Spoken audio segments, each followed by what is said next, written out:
Ladies and gentlemen, friends and neighbors, Scott Hammond and the 100% Humboldt podcast with my newest best friend, Cassandra Hesseltine. Hi, Hello. Cassandra. Hi. How's it going? Good. How are you? I'm well. Who are you? How did you? That's the question, isn't it? The eternal question that we all ask ourselves. Right. Yes. And I hate to say, somebody said recently, "Hey, what do you do?" And it's like not the right question.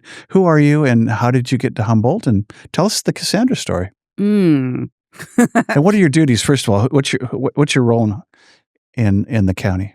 So my role in the county, my title is Humboldt Del Norte Film Commissioner.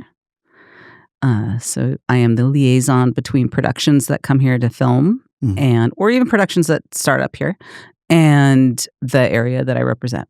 So which is 2 counties.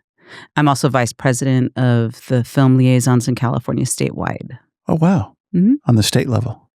That's cool. Tell us, where'd you grow up? Who were you growing up?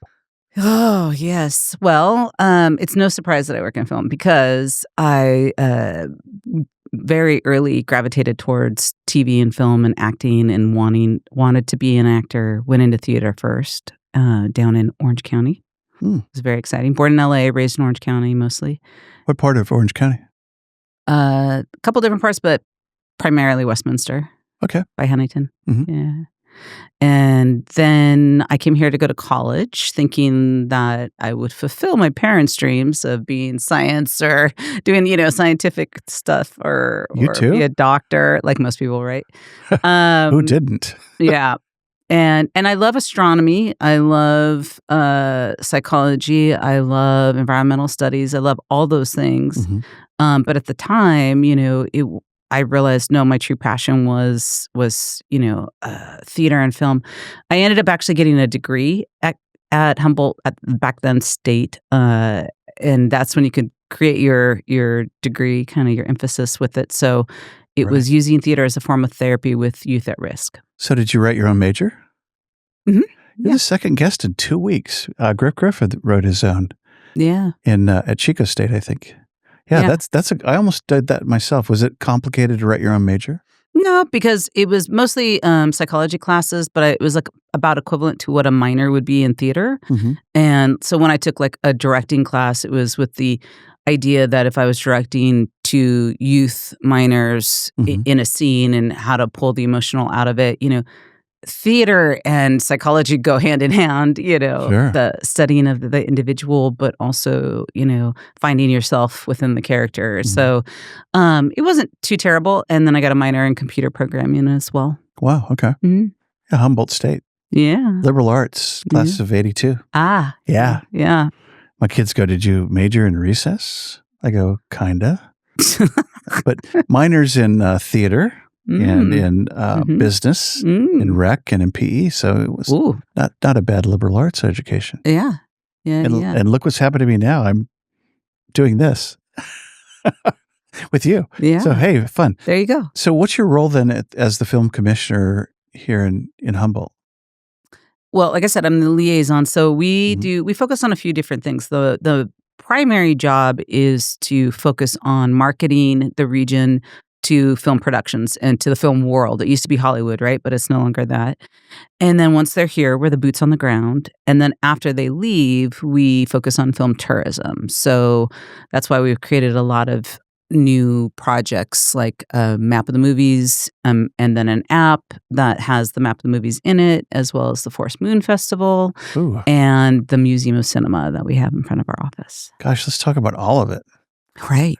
How about a core story? Well, I want to know more about you, then we'll go to Leo DiCaprio coming to town or something. Were you here for Jim Carrey and everybody? In college? I'm not that old. I'm younger than you are. How about Outbreak? This interview's over. No. That's it, Scott. You're done. Oh, that's fun. You'll never work in this town again. Yeah. I don't think I do already. So you graduated Westminster High School?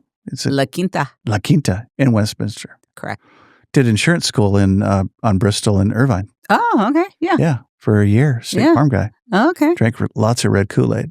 Oh. Yeah. No. I like Orange County. Is OC inappropriate?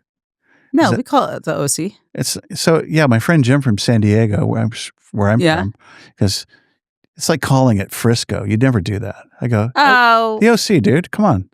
people do. I don't know. I mean, people do. Now that area's blown up completely, right? Yeah. Yeah. Nice weather though. Yeah. I didn't know what weather was until I moved out of Orange County. Right. It was always 75. There's even one on weather. Christmas. Yeah, there's one. It's sunny and 75. Right. I don't understand. Yeah. Yeah. Night and morning, low clouds and fog, clearing after noon. And then there was magical 75 Always. all year long. San Diego. Yeah. Same thing. So what brought you to Humboldt? So was it the major? Yeah, college. Environmental studies is what I thought I was going to do for about 6 months. That or oceanography. Didn't last long. Ocean major. Yeah. Didn't work. Yeah. I loved it, but it's a hobby. Those things are all hobbies. Right. Yes. I thought I knew science, and I was just not the brightest crayon in the box. Maybe one of the broken ones, but even the broken ones still can color. Learned that today at lunch. I thought, wow, metaphor city, man. Come on, baby. Okay. Okay. So what did you do after college? What did I do? Let's see. I worked at a teen center. I did do theater and worked at the Boys and Girls Club house as well as the teen center here. And I did work with youth at risk. I also worked with some children that were got out of juvenile hall and were in a theater program. So I actually used my major. It was pretty exciting. Yeah. But then I got married and started my own family. And working with youth at risk is it's a special place that you have to go to be able to handle. I was trained in suicide intervention, so I was the one that the kids came to for that. Or if they were really, had traumatized experiences, usually if a kid's in juvenile hall, there's a lot of things going on in the home life that isn't great. And so when you're doing theater and you're wanting to pull those stories out of them and help them give a voice, you're hearing a lot that's really intense in a short amount of time. So when I went to go start my own family, it became really apparent that I couldn't handle the heartaches at that point. I had done years of it, had a couple kids actually, unfortunately murdered, and ended up going, okay, well, I as much as I love giving and trying to help, I knew it was really hard to have a little baby and be doing both. The people who can, because it's heartbreaking. Yeah. I like you a lot more already. It's cool. Oh, you help broken kids. I did. I love broken kids. And I'm still actually friends with several that I knew back then, which is really exciting. Like we follow each other on Facebook and comment, and when I run into them in town, and to see them grow up now and have their own families, it's pretty special. That's really cool. So were you full time at the Boys and Girls Club? I was. Mm-hmm. That's kind of where I think I might remember you. Yeah. When Liz, I was a programmer. Liz was there back in the day? Liz was, I was there when Liz was just running the front counter. This was well before she became. This is way back. Yeah. That was when she first started working there as a teenager. I was there. 100 years ago. Oh, you're in trouble now. Yeah. Watch it, Mr. Gingham. Yeah, okay. And hair. No hair. Yeah. Voted prettiest hair at Sweetwater High School. Oh. National City, California. Go Sioux High. Oh. Class of 78, yeah. Okay. Everybody else is getting voted. I was 5 when that happened. Thank you. Now we're even. Okay. You'll never work at this town. I like that line. I'll use that one too. Yeah.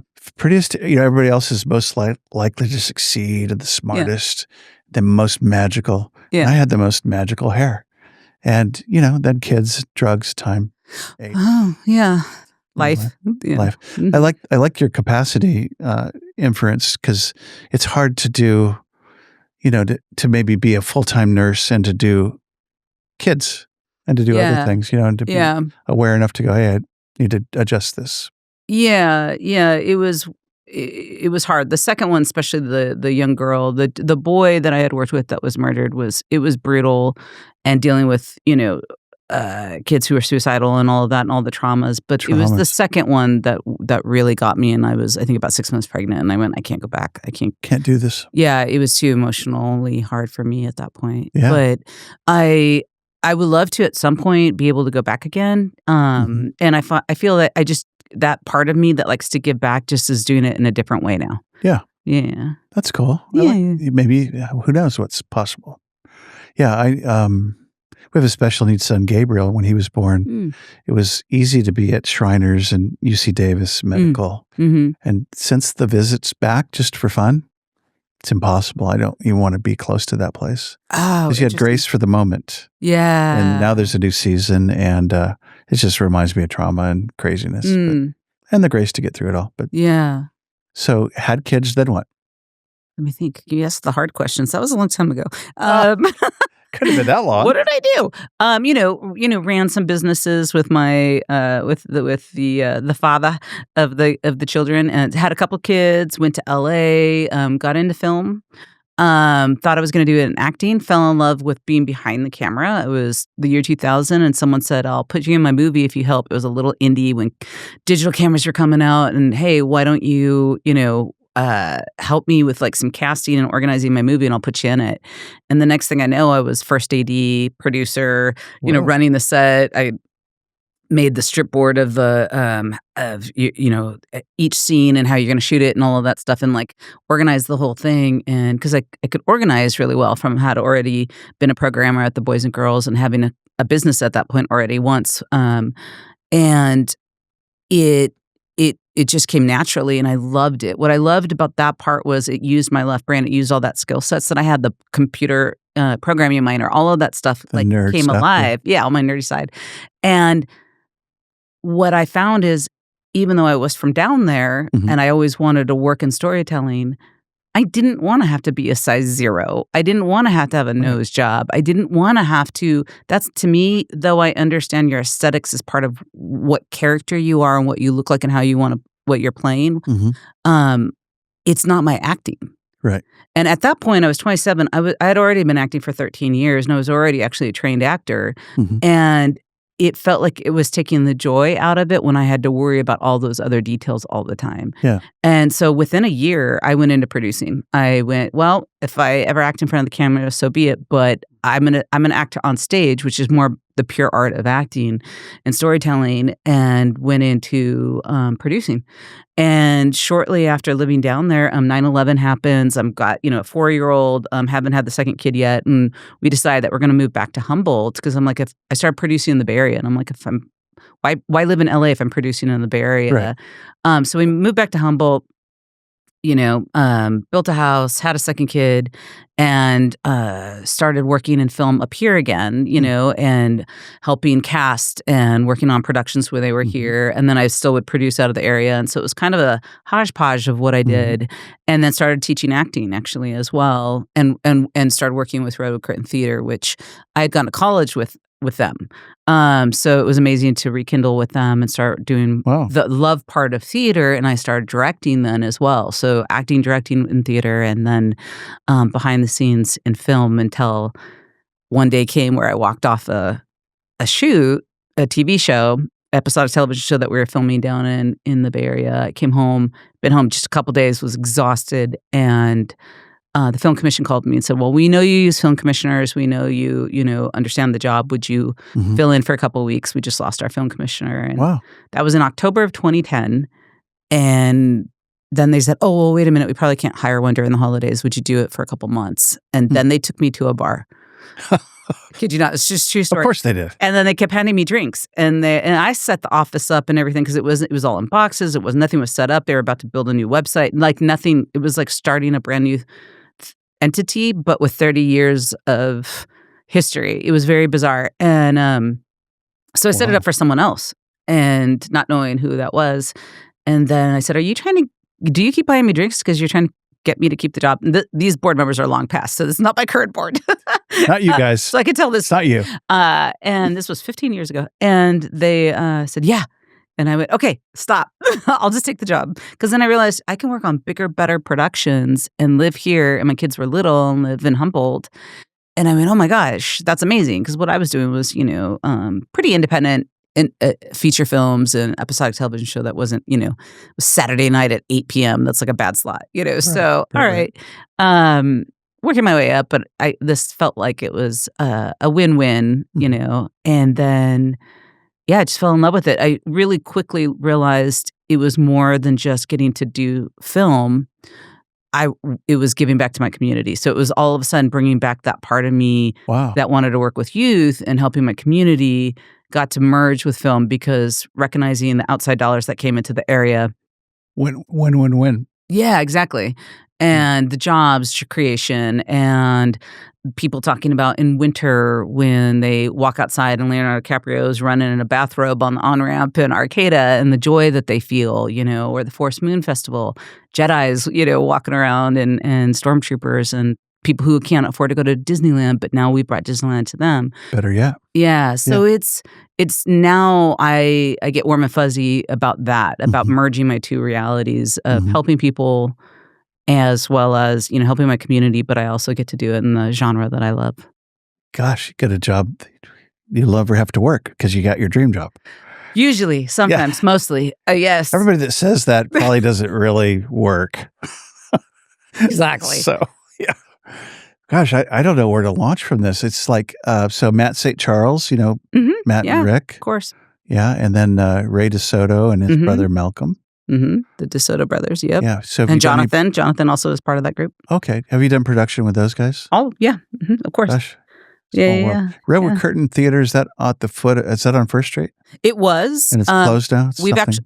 the company still exists. We now are housed with NCRT.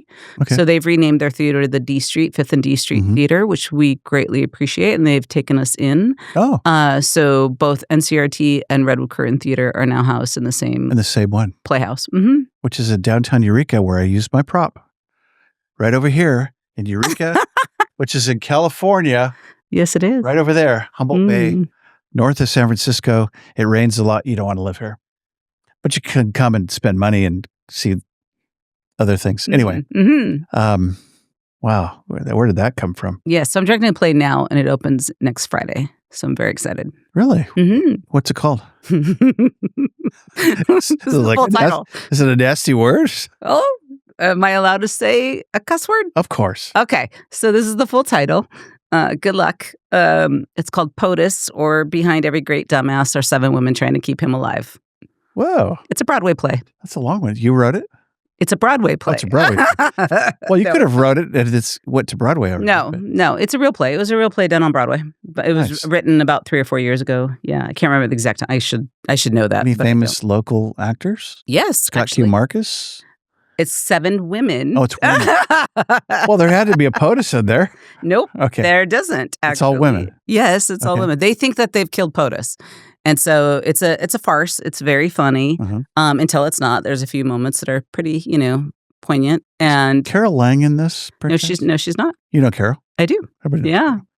Yeah, no, Cynthia Martell, who actually was nominated for a Tony on Broadway and has been in tons of TV shows and movies, including ER. And wow. She's in it. She plays Flotus. And, there's Chris Joris, who is one of the original founders of Redwood Curtain. She's also in it. Wow. Caroline McFarlane, who's done a lot of NCRT and a lot of theater in the area. She's in it as well. There's 7 really talented actresses that are in it. Cool. When does it open? Next Friday, March 14th. Huh. Tickets can be found where? Go ahead and sure. call it out, at NCRT, North Coast Repertory Theater's website. I'm not sure if they're .com. And then obviously Redwood Curtain Theater, believeher.org. Again, I should know these things. I didn't realize I was going to be saying that. You know what my kids always say? Hey, you could Google it, man. Yeah, I mean, hello. Just Google it. Us. 100% Humboldt, Scott Hammond, Google it. Yes. NCRT, Google it. Redwood Curtain Theater. Google it. Cassandra Hesseltine. Anyway, we know you. We'll get Hesseltine. Gosh, messed it up. Oh well. So it's not even my name, so it doesn't matter. That's okay. It is. I should just go by Cassandra. For the moment, it is. You know why? Because I was going to go back to Roberts, but there's like 15 Cassandra Roberts on IMDb and only 1 Cassandra Hesseltine on IMDb. So for work, I have kept this last name. That makes sense. I like it. So tell us about the festival, the Endor Moon, Forest Moon Festival of Endor. Yes, that's at the Skywalk, right? It's all over, Oh. actually. It's all over the place. So the idea came up about 10, 12 years ago where we were realizing when we were making a map of the movies that filmed in both counties that Star Wars Return of the Jedi had filmed in both Humboldt and Del Norte. And we were like, wow, that's pretty cool. Let's start there. So where were those filmed exactly? One was Sure.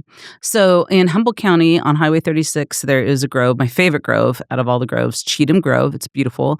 And that is where they shot the speeder chase scene. So where they're doing on the speeder chase and they're going and there's a tree and they go underneath it. I always imagined that was Smith River or Jed Smith. Nope. Nope, it was there. And actually it was just a guy wearing a harness with a camera. And it was the first time they had, I believe, I'm picturing Star Wars fans listening to this now. They're gonna like wreck me with my facts. But it was the first time that I believe that they were able to speed it up or something like that, run it at a certain way. So that's how they get that fast pace like it's moving. Because really they're shooting the actors on a green screen. They weren't bringing those speeders out there and doing all of that. Right. But the guy in the camera runs through and then It's done very well. It's done very well. Yeah. For back then, it was very exciting. And then the second part, the Endor village with all the Ewoks, which I had no idea they were crazy and ate Stormtroopers. I thought they were nice, cute, cuddly little things. They eat them. Yes. They you didn't know that? Yeah. They filmed on private property as well as Jed Smith for that. And what they knew when they were filming on the private property, they had requested it and they said, yeah, sure, go ahead. You can film on the private property because we're about to cut down these trees. And so that, unfortunately for us, where the Ewok village actually was gone. It was, and they that was already going to be the Did they deal. cut down the Ewoks too? Sorry. Oh my God. Wait, fiction and truth. Yeah. Yes. Okay. So, so we can get near the site, but the actual village doesn't exist. But we could still celebrate it. And there, nowhere else did they film the film sites of Endor. So we are the only place in the world that can claim that. So it's pretty exciting. So now we have this festival. How does that? What is that?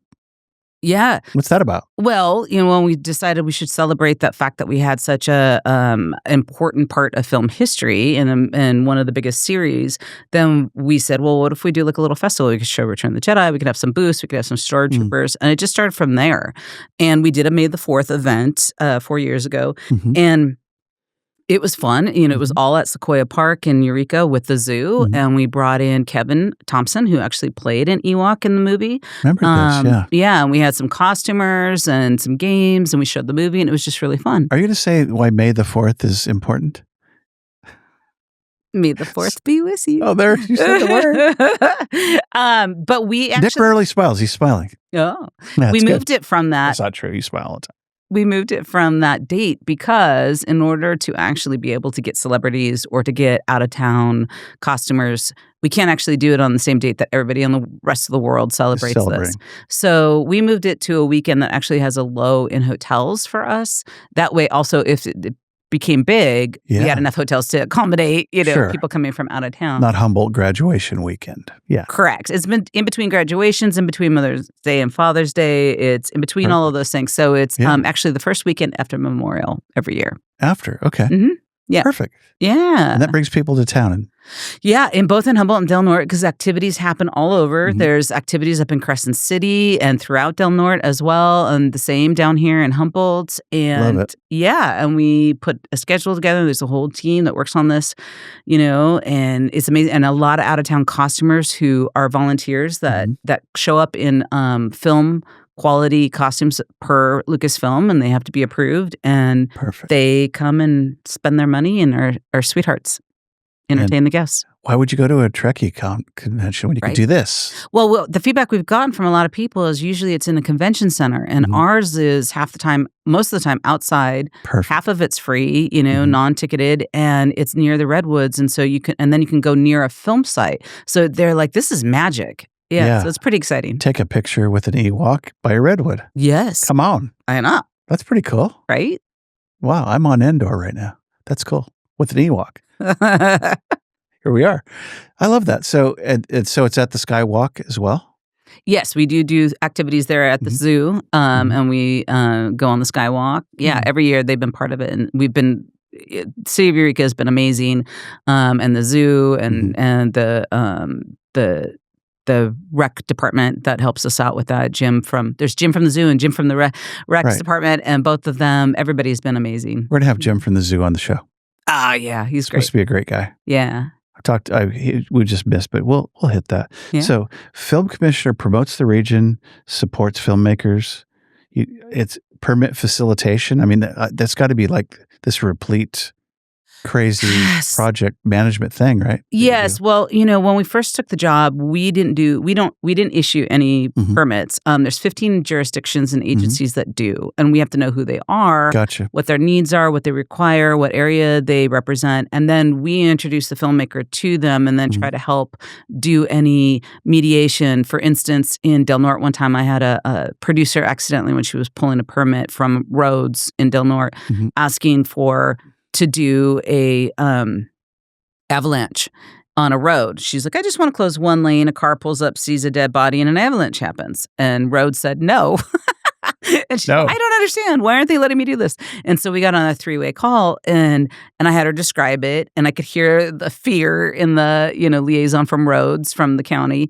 And I said, excuse me, wait, producer, are you actually going to show that avalanche? No, it's just a sound we hear, a sound cue that we hear off camera and one rock goes across. Fixed. And then Rhodes goes, oh, I pictured you really doing an avalanche. And it was just like, no, it's movie magic. So I was able to talk filmies, with people who don't know anything to do with film and help translate that. And film people sometimes forget these people don't know what they're actually saying and how to translate it to a permit. Way to liaise. Thank you. I like it. Kind of negotiation. It is. Yeah, it is. And I love it. Actually, that is what happens. I worked on a Kirsten Dunst movie, and we sat at a table about this big, and there was, half of it was rangers with guns, and the other half was all film people, and everybody was staring at me. I sat in the middle, and they were like, here we go. Yeah, they wanted to film in a state park in July when it was really popular, and they wanted to close it down. Yeah. And the Rangers weren't having it. So I was getting like a no, yes. And I was like, uh-oh. And so I used my improv as a good actress does. And I said, well, what would you allow then? And the Ranger. And your salesperson. The Ranger looked at me, and no, that was my mom's voice. Well, maybe salesperson. But the Ranger looked at me and Same thing. And he goes, oh, he was so like, dang Got it. him. Yeah, because. What could you do here? Instead of saying yes, say yes or no, or asking a question that's yes or no. Right. It was like, well, then this is what they want to do. Where would you allow it within the park? Love it. What would work for you? What's possible? Mm-hmm. And I found out after doing that, I now basically get a yes anytime because I always ask them for their input instead of saying, well, this film wants to do this. And then they put a wall up and say no. Now they're more open to it. So we started off doing it like that with entities, permit agencies. We are now the ones that permit for the county. We just recently took that over in July. So we actually handled the county permit. And we are actually working on updating it as well as creating an incentive package that goes with that. Cool. And, but during COVID, nobody could pull a permit without going through our office. So even though we weren't the ones to execute the permit, both health departments, Humboldt and Del Norte, said, well, in order for anybody to come in, you have to follow the state's white paper of filming with COVID during COVID times in the state. And then, we had to be the gatekeeper. So we had to have a whole protocol and checklist, and nobody could pull a permit anywhere without us saying it was okay for them to do that. Feel the power. Yes, it was terrifying. I didn't want that. I couldn't sleep at night. So I want to hear all the names and all the movie stars. But before we do that, if you're just joining us, I'm here, Scott Hammond, with 100% Humboldt podcast with my new best friend, Cassandra Hesseltine, who's the film commissioner liaison. Sure. So is it 3 words? No. It's just 2. It's Humboldt Del Norte Film Commissioner. Thank you. You're Thank welcome. You. Appreciate that. You're welcome. So I love the fact that this kind of the dream job, because this is a win-win-win-win-win. It brings it all in. We all win when people come from Ford Motor Company and film something in Shelter Cove or on some cliff somewhere. It brings money to the county, right? Yeah. Oh, yeah. Love that. So walk me through one that did that where it was the win-win-win-win when, I don't know, Leo or whoever, like a production or a commercial or something happened that was a cool thing for the county. Well, I mean, they all are cool in the sense of when they come, they do bring in outside dollars, right? So, and for every dollar they spend, it really feels more like $2.95. So Well, it's about $3. So if they spend $1 million, it's like $3 million before the money leaves the area. good So conversion. that's a really amazing, stimulus to the economy. It's temporary jobs, whether Mhm. it's casting, catering, driving, there's all of that part. There is the emotional component of being part of something like Return of the Jedi. There's a lot of people still alive and living in Crescent City that remember what it was like to have them there filming. And now they get to celebrate for 40 years plus Yeah. of being part of this huge legacy. So there's the quality of life that it brings. They know now that film tourism does that, but just even being part of the original filming and being part of the community that gets to celebrate that and brag about that, bragging rights, right? So there's so much that every single project does that, whether it is a car commercial, reality TV, indie feature film, studio film. They've all, had their impact differently. And, we are very careful. I'm sure someone listening might say, well, what about the environmental impact? Well, I came here thinking I was going to be an environmental studies major. And so Yeah. that's important to me. And so it Good. is to the stewards of the parks and all the areas that Mhm. can be permitted. So though we've had one shoot that maybe two in 15 years that I would say, oh, had an accident, Mhm. had something go wrong. They did have to clean it up. They did have to fix it, and nothing major happened that Sure. I'm aware of. So I would say that most productions, especially around 2000, green became a popular word in Mhm. Hollywood. Mhm. And so Sure. they want their productions to be green and not destroy the environment. And state parks have told me that actually less happens when a production films there than when regular tourists. They actually trample and leave trash worse than a production Right. does usually. Right. So not to say we don't have our anomalies, but for Mhm. the most part, I do feel really good about how they treat the community and come in. So my comment is it would be minuscule compared to logging or growers that have raped the lands over the last decades or centuries. I mean, I mean, it's got to be minuscule, what I and can we clean it up. Sure. What I can, you get fined if you don't. There's a lot to it. So my guess, without seeing, stats in front of me and knowing, case by case studies, my educated guess would be sure. Yeah, sure. I'm going to guess yes. Yeah. I love it. mean, I don't want to talk bad about another industry, and especially not having, all of that in front of me. I try to, Yeah. but You sure, did. that's I brought what I it would forward. think. Growers, you've raped things. Loggers, you've done the same. Make it right. So some people are doing that, and God bless them. Moving on. Yeah. Thanks, Scott. Where did that come from, dude? Tell me about the storefront thing. Tell me all about, because I got to go check that out. the I walked museum. by it. Yeah, the museum. The Museum of Cinema. So we started getting products from people, like not products, what am I saying? Props from people like the boat from Swiss Army Man with Paul Dano and Daniel Radcliffe. It's a sailboat that Paul Dano gets marooned on an island with, and he's used it for shelter. It shows up in the movie maybe a minute, probably less. But the boat was hauled down to the beach, and brought back and all that. And so one of my interns at the time thought maybe the film commission would want the boat. So it was donated to us. So it's this sailboat that's about the size of this table. And then we got another boat. We got the smaller, it was cut in half. It was part of the boat from Bird Box with Sandra Bullock. And nice. then, now we have a fake log from a Jesse Eisenberg movie that looks like a real redwood, but it's not. Huh. And so we got, cannabis from the Woodstock, the Kirsten Dunst movie, fake cannabis. It's really oregano or whatever. And yeah, it's funny. We have fake cannabis in a museum. We do. I know. It is, isn't that weird? There's dispensaries all around you where you could go see the real thing. Yeah, but this is called art, Scott. This is art. This is which I failed to mention that how I really probably partially got into this industry is my Uncle Don, my great Uncle Don was a famous set designer, art director. He worked for Norman Lear and did all the TV shows, wow. 70s and 80s. So Who's the Boss, Three's Company, Mary Jefferson. Mary Hartman? I don't know. Let me see. Wait, Who's the Boss, Three's Company, Jefferson's One Day at a Time, Those All in are the Family. huge. Yeah. I have his first sketch of the All in the Family chair. Wow. Yeah, all of those Married with Children. I went to the set of Married with Children. Were these all in Burbank? Where were these filmed in the Valley?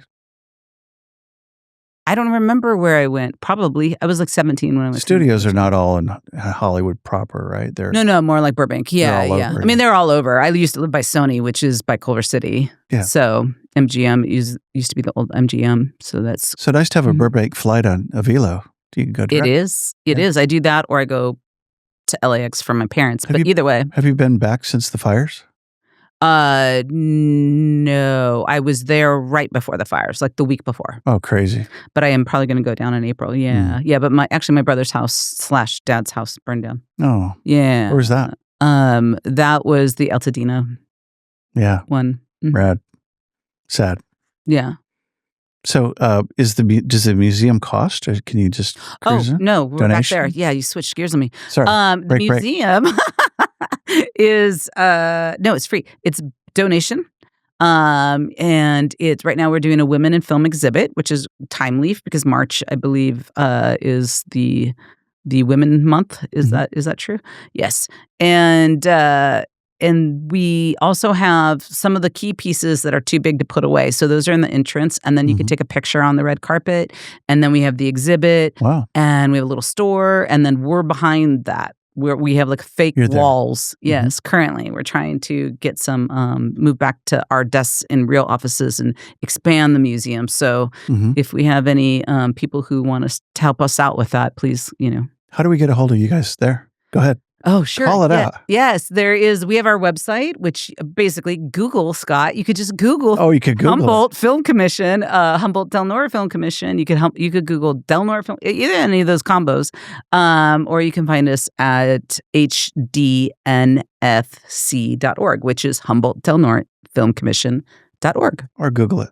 Can we liaise there when we get there? Jeez, oh my God. That'd be kind of cute. We're on Facebook. We're on Instagram. We have a YouTube channel. TikTok? We are currently not on TikTok. And that's no political reasons or anything. We're just not on TikTok. We're 2.5 people and it's very time consuming to do. We have an app. We have the museum. We have the map. We have the Forest Moon Festival. We just did a red carpet gala. We do red carpet events when movies come out that filmed in the area. We have 6 interns, and we help productions when they're inquiries and calling. And I'm vice president of all the film commissioners in California. So 2.5 people do all that. So we don't have nothing going on. We don't have time for TikTok. So, forget TikTok. There's more things happening. So the app and the map, talk about that for a second. So is that, I don't know what that is. Tell me. Is that we go around and look at old film sites? So the app is called the Redwood Coast Film Experience app. And basically it's all things that we do that somebody might be interested in for film experience. So when you open it up, it takes you can go to the Forest Moon Festival and find out what's going on with that. Right now, if you go to the app, it's last year's content because we're just about to switch that over to this year's content. But it does have the updated map right now. So the map takes you to, it's a self-guided interactive map where you can go and see where productions filmed, read a little blurb about it. We have the IMDb link, the trailer link, the poster, all of that. So you can go see in Humboldt and Del Norte counties. And then there's the museum part on the app, which lets you know current exhibits. You can book an appointment, tells you our times, and it's got it all. Yeah, it's a film experience. So imagine that. So the map, is that the map where I could go to see where so-and-so, such-and-so is filmed? Correct. Like Ferndale? Yes, like Outbreak. If you wanted to know where it was filmed and know more information about it, you look on the map and you find it. We also added restaurants and hotels that are near there. So if you wanted to know where can I stay, I love that movie so much. I want to know, so we're trying to help build the economy, another way that we are promoting the area. I love that. That's really cool. Yeah. So it's all, I love it. Synergistic is the word I was thinking. Yeah. There it is. You can find the Redwood Coast Film Experience app both for Android and the iPhone. And again, we 2.5 people, so we're constantly trying to catch up on the updating of the things. Hey, I just got it on my phone. Oh, look at that. That was so quick. That's quick. Wow. How did you do that? Google. Oh, geez. So let's go back to your Sunday night Oscar event that you did last Sunday. Red Carpet Gala. How many of those have you done? I mean, how many have been done? 10 plus. That's a big deal, right? Yeah. How'd this one go? Because I know it rained, Was Yeah, it sold out? yeah. It did really well. Well, I wanted to go really bad. yeah, I you just should have came. I was in my jammies and Could have came in your jammies. McDonald's. I think we've actually had someone come in their jammies before. No, that's Winco. Oh, jeez. Well, they won't be a sponsor, will they? 3 a.m. at Winco or Walmart. Sorry. Ooh. My bad. I got him confused. No, I didn't. So, wow, this is too much fun. So, did it all go well? Oh yeah, I forgot what we were talking about. What's the event? Yes. Yeah, break. So we're back to your gala. So what is it all about? So if somebody wanted to go next year, Yeah. Oscar night. First part that happens is you get to walk the red carpet. We have a professional photographer. You know, people dress either down to the nines or they show up. We have people show up in, whatever's convenient. Jammies. Or we've actually had that. People also have showed up. Like last year, we had someone dress up as Barbie. It was fantastic. Sweet. Astronaut Barbie. It was amazing. And so we've had people show up as characters. And then when you come in, they have, it's the Art Deco Historical Eureka Theater, and they've been doing a lot to refurbish it, and it's really getting fancy and fun. It's cool. You guys are sort of involved in that a little bit, too? Well, I'm on the board. You're on the board. Is Greg still on the board? Greg is president, and he's rocking it. Foster. Greg Foster. Hey, Greg. Shout out to Greg Foster. Yes. What's up? Foster. So then we have this year, what we did is we have the downstairs lobby where you can purchase your drinks, and we gave away free popcorn. And then in the theater, there is tables that you could purchase for VIP and with a charcuterie board and get some service, bar service, or there is also a buffet style table that comes with any tickets. And then there was cocktail tables around so that you could either sit or stand around at the cocktail tables. And then we opened up the upstairs lobby. This is the first time we've ever done that. Oh, wow. Had a bartender up there. And then we actually had the secret hidden door open to the apartment. There's a 3-bedroom, really cool apartment that's up there. And we had a piano player up there, the Academy Awards playing up there. Secret door. The secret door. Sounds like a movie. And so you had to have VIP tickets for that. Downstairs, we also showcase all the trophies for the people who won the community awards. So we do film-friendly community awards. And on the screen during commercial breaks, we either have RLA Trio playing some beautiful music, or we show videos of who won the awards in the community for helping us be film-friendly for the past year's worth of filming. We know that's a lot of commercial breaks. So you actually air the entire Oscar show? Do I have that right? Yes. Okay. So that's a 4-hour, 3.5, 4-hour. Yes, it's a long event. Production. It is a production. Yeah. So the tickets are all for the party version, and then we air the show per ABC as a free bonus. Super. $25 to show up. That's a bargain. Yeah, it is the bargain. We wanted to make it sure that it was, approachable by, college students, make it a little bit more, love it. Easier to access. And then the VIP were more like $45. So wow, still a bargain. Yeah, less than I agree. a concert. I agree. I concur. You're concurring now. I concur. Well, I go to a lot of concerts, and my concert seats can be expensive, especially if it's Depeche Mode. So let's go with the concert talk. Oh, good. Because it's on. Now I'm happy. Yeah. So Jody and I go to the Brit Festival up in Jacksonville, Oregon. Oh. Last 10 years. Okay. We've seen Jackson Browne, The Decemberists. We've seen Stephen Stills. Judy Collins. Magical. She's got 80 years old. She still has the pipes. Ooh. Australian Pink Floyd. I'm just going to drop names. But I'll tell you about another show in a minute. So actually, for actors, we've seen Keanu Reeves in Dog Star, his band. Oh. Didn't say 2 words. Oh, he apologized great. to me for cussing by accident in front of me. He was so sweet. He's a sweetheart. Yeah, he's so nice. Yeah. I saw Johnny Depp in a band called the Hollywood Vampires. Oh. Really good. Alice Cooper. I have a Johnny Depp story. And who's the guitar? Yeah, I want to hear it. Who's the guitar player for Aerosmith? Joe? Anyway, these guys were wonderful. Alice Cooper told all the stories about the, not the Troubadour, the other bar where John Lennon and Harry Nilsson and Keith Moon drank themselves to death, and just the lore of rock and roll, Hollywood. And he got sober 45 years ago, so he's doing fine. Yeah. Anyway, tell us about your rock and roll pedigree. Who have you seen? Who's good? Depeche Mode. I'm a Depeche Mode fanatic, so I saw them 5 times this last year. Wow. And I even went to Budapest to see them, and it was utterly amazing. I had second Wow. row, third row, fifth row. I can't remember what other, 10th row. In Budapest, And then which is in Budapest. in Hungary. Yeah, Hungary. So we You actually flew to Hungary to go see them. I did. Now, in all fairness to me, a really good friend lives there, and I went out there for a film. She teaches a film class, and I went to the studio, the Budapest studio, as well as met some other filmmakers at some events. Cool. So it was a film friend visit, And they happen to be playing. and they just happened to be there. Weird, right? I know. Had to go. Shocking. It was amazing. How much for seats? I don't remember. It was like in Budapest dollars. I forget what it is. You know? Right. Which is pretty affordable, I understand. It's actually, If you're going to go to Europe, Hungary is. and Croatia are supposed to be amazing. Yes.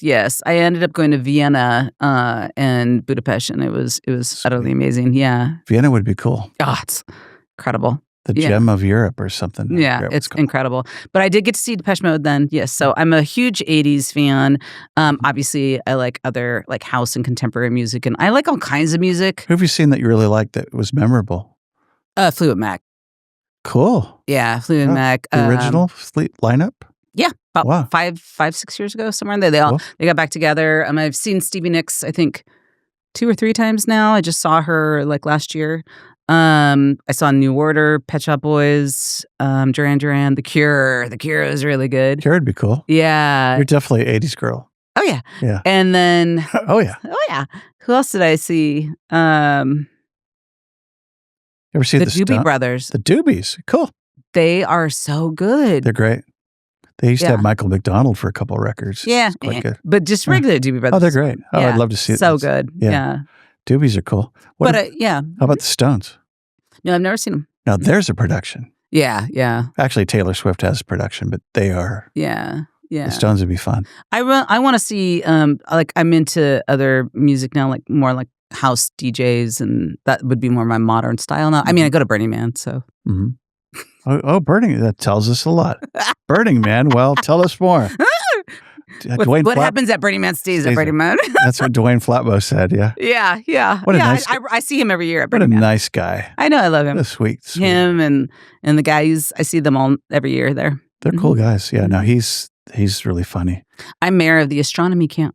I hang out with people who like worked at CERN or helped take the first picture of a black hole or, worked on the James Webb telescope and all that stuff. So Wait, over at Burning Man or just these people all in their day job and we all camp together and I'm mayor of that camp.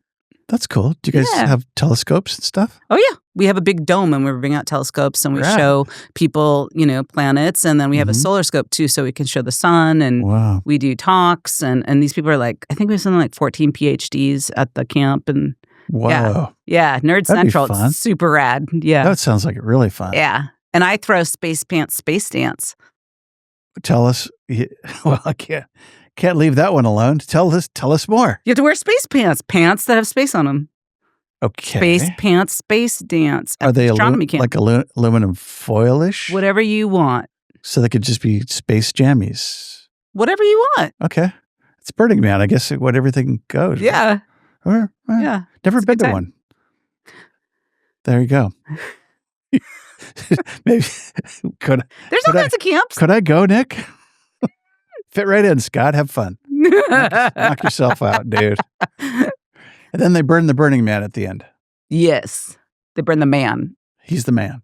Yes, they burn the man. And the temple. My favorite is the temple. So the temple is this beautiful building. It's always incredible art piece. And they burn that the day after. And that's where, up until they burn it, you can go in there and leave a little memorial. You can write a name. Oh. You could do a picture. People leave flowers. They leave items. And it's so spiritual. Of anything. Yeah, cats, dogs, your people that whatever. Mm-hmm. And usually, anytime I've gone, there's always been a couple hundred people that are in there any time of the day that are sometimes meditating, singing, crying, just going around feeling it, it is an incredible experience. Wow. And I've never heard of this. This is cool. Oh, yeah. The temple is incredible. So then when that burns, when the man burns, it's kind of a party. But the next day when the temple burns, everybody's quiet and you sit around the perimeter. It's a whole different experience. And 1 year, couple of years ago, a guy brought his cello and just started playing it while this thing was burning down, and everybody's hearts are in there. Yeah. It's Wow. so incredibly epic. I Yeah. like that. It's an experience, definitely. Yeah. And Burning Man, people say, oh, it's this or it's that. Well, A, if you've never been, shut up. B, it is what you want it to be. That's, if you want it to be a party, that's what it is. If you want it to be about art and community, then that's what it is. I like that. Yeah. That's cool. Yeah. And we just go over the border to Britt, which is really fun. It's like 3.5 hours. Yeah. And they get top grade A everything. Yeah. Steve Martin to back in the day, Willie Nelson played there. And I saw Willie's free concert. Wasn't that great? really, Back when he owed taxes. Never see a free concert. Really? The free shows, yeah. I remember growing up in San Diego, KGB Radio used to do a free concert at the stadium, so it was fun. Yeah. So let's talk movies real quick before we talk about your legacy. And, let's do the quiz show. Sorry, got ahead of myself. What is happening? Quiz show. Are you having a stroke? What's going on? I'm okay. Just a little ADD. Look, squirrel. Oh, where? So, Cassandra, Hmm. for all the money, you get a whole day in Humboldt to do whatever the heck you want. Unlimited budget. Starts at 9, ends at 9, 12 hours. Go. What do you do? Buy everybody everything that they need. Okay. That's a great answer. Everybody. You said in Humboldt, so buy everybody everything that they need. Okay. So right? So that everybody would be taken care of in Humboldt You would be County. a provider for 12 hours. Yeah. Easy. Like it. That'd be the first 5 minutes. Boy, the logistics would be tough. No. Yeah. No. It'd just be Visa cards. I just got an A, 99.91%, by the way, in project managing at MIT. Really? Yeah. Like remote? Yeah. Online course at night. So you can get shit done. Yeah. Oh, nice. And you're 99 point what? 99.91. I forgot to comment on someone else's thing, and so I got 2 points deducted. I would have got 100%. So it's like an A+. I couldn't believe it that people actually didn't get. Other people, like if 12 points was the score, the highest you could get, other people actually got 6 on an assignment. They show you, and I couldn't comprehend that. Oh, okay. It seemed easy. It was easy enough. You could do it, all the things. Project manage. Wow, I love that. My project manage class. Break it down and do it. Yeah. Question number 2. Ooh. Break this one down. Ready? Okay. Favorite cup of coffee? Where do you go? My house. Can't say your house. You can say anything you want. You said provide for all the needs in 12 hours. So. Yeah, I said my house. Do you realize that I used to own a coffee house? I didn't know that. I had Black Lightning Motorcycle Cafe. Oh, yeah. So my favorite cup of coffee used to be there. Where was that at? F and 5th. Not, 5th and F, but it sounds like F and 5th, like I'm saying it. F and 5th. Oh, yeah. So I had that for 5 years there with my former partner, and that was my favorite coffee. But so my house, but there's all the coffee houses are good around here. They're good. Yeah, we're by Old Town Coffee and Chocolates, a couple doors down. They're always fun to go down to. They're delicious. Yeah, and there's plenty of amazing coffee houses. Here's a tough one. Oh, number 3 for all the money. Scared. Oh. Lunch in Old Town. Where do you go? You're evil. Oh, wait. I have evil in me. That's right. I'm trying to get rid of it. I bring my own food. But if I go for a work lunch, all the places are good around there. One of my favorite though, I'm a sucker for the orchid Thai or Thai orchid, the green curry. Yeah. It's not in Old Town, but that's good. I'm a sucker for it. Yeah, that's delicious. I've been there. That's good. Okay, well, you win the prize. Let me just get it to you right now. Ready? Coffee. I didn't even see that. Oh. Brought to you by Dutch Brothers. The subliminal message that I did not see. On every corner of Medford, Oregon. I will tell you, my dad loves Dutch Brothers. Every time he comes here, this is where he likes to go. Here's the deal with Dutch. There's 3 of them in Humboldt. The cool thing about this is there's one in Santa Rosa. You know what the biggest deal in all of Santa Rosa is? Y'all. Because it's like in demand. It's like I have a Santa Rosa trip, so there you go. It's right on the highway. Save it for that. Yeah, you could do that. So yeah, winner, chicken dinner. So real quick, but real slow because we have a little bit of time. Yeah. Tell me, let's arc some of the films that have in the filming that's been done here, and drop names and do the fun stuff because I think people would like to hear. By the way, if you're just joining us after way into the show, this is my friend Cassandra with the Humboldt Del Norte Film Commission. We'll get it right. Yeah. Google it. Google it. So, tell me more about some of the stories. So Chris Farley was here before he died, filmed up on Trinity somewhere in some movie. Yeah. We don't Heard really about talk that? about the movie. The movie's not that PC. So It ain't that- It wasn't that great a movie. Okay. It has a name. What's the name? I can't. You I remember could. right now. I put that one in the So it's back of the brain. not a great movie. Okay. Well, it's not that it's not a great movie. It's just not what we would consider appropriate anymore. Okay. It's a couple white guys doing comedy through a Native American area. It's kind of Doing not crazy stuff. Yeah. Yeah. Moving on. Outbreak. Exactly. So let's move on to Outbreak. Please choose a subject. Ferndale, where we're breaking out in deadly pandemic diseases.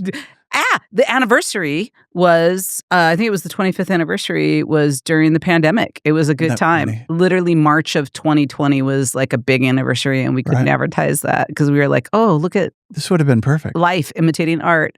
Right. Yeah, it was amazing. So I read that at the time. But all of those, I want to remind you, happened before me.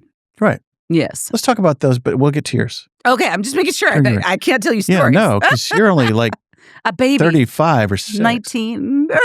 Depeche Mode. How old are those guys now? They must. Young. Yeah, very young. You watch your tongue. It was the Walkers that gave it away. Sorry. Just plain. So you'll never work here again, Scott. Yes. So we had Outbreak. Our neighbor Larry was an extra in that. He was a cop that dressed up in a uniform. Dustin Hoffman starred.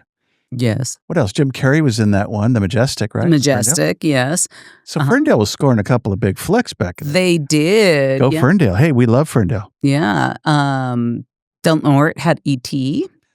How was E.T. up there? Was it all the tree stuff? Yeah, because the houses were down in L.A., but all the tree, and you think about the treescape and the bicycle. Right. That's got to be somewhere. That was Del Norte. That ain't Burbank or Pasadena. Right, exactly. So, we got that. We had Johnny Depp's Dead Man. Yep, very artsy movie that took place on the Klamath River. He was up here for a bit. Yeah. As we mentioned, we had Return of the Jedi. We've had Jezebel's Kiss. Jurassic Park. Oh, yeah, Jurassic Park. At Sumag Park, formerly known as Patrick's Point State Park. Yeah, and actually the biggest part was Fern Canyon, so where they brought a dinosaur going down in Fern Canyon, so that was really exciting. And then, let's see, what else did we have that was exciting? Well, our first movie was in 1916, and that starred Helen Holmes, and she was a pioneer back then. She's actually in our current museum exhibit of the women in film, and she was married to the director, so she didn't direct it, but she did all her own stunts, including running on the top of the train and like with guns ablazing. Crazy. And she was saving men. There's a picture of her saving a guy tied to a railroad tracks when normally it was the other way around. Was she local or did they just film her? No, she came from Hollywood. Yeah. Wow. Yeah. Okay. So she was in our first movie ever, and she was a big pioneer. So we feature her in the museum. That's cool. I like that. So how do you want to be remembered? What's your legacy? What's it say in your tombstone? The shoebox theory. That's what I want. I came up with a theory, and I'm writing a book, and that's what I want to be remembered for. Okay, that's your book. Yeah. Okay. It's not. You can't Google it yet. You can't Google it yet. Yeah. If we told you about it, we'd have to kill you again. Yeah. Well, hey. It's about meeting in the middle, and it's about that relationships are like a shoebox. That there is a bottom, a top, sides, and meeting in the middle. And when you walk to the middle, if you picture yourself on one end and someone else or something else on the other end. You fill up space. And so that's status quo. And when you're off and things aren't right, how do you get back on? So it's it's elevator. In the time it takes you to write an elevator, like elevator speeches, right? It's elevator therapy. You could figure out a problem, at least the basics to it. It doesn't blame anybody. And you can figure out where do you want to go and what maybe you could do different in that time frame. Yeah. Love it. Yeah. Wow. Hey, thanks for being here. Thanks for having me. Pretty fun. Good. Yeah. Did you have fun? I had fun. I had fun. It's always fun. Anyway, I'm going to close. You ready? Thanks for listening. 100% Humboldt podcast. Like us, look for us. You could Google us, actually. 100% Humboldt. Scott Hammond, not the senator from Nevada or the drummer for Jethro Tull. This one. And enter to win one of our, like us and say something, enter to win a Dutch Bros card. And thank you. Keep coming back. We'll be back next week. And 100% Humboldt. We're out there somewhere. Just Google it. Google it. Thanks again for coming. Thanks for having me.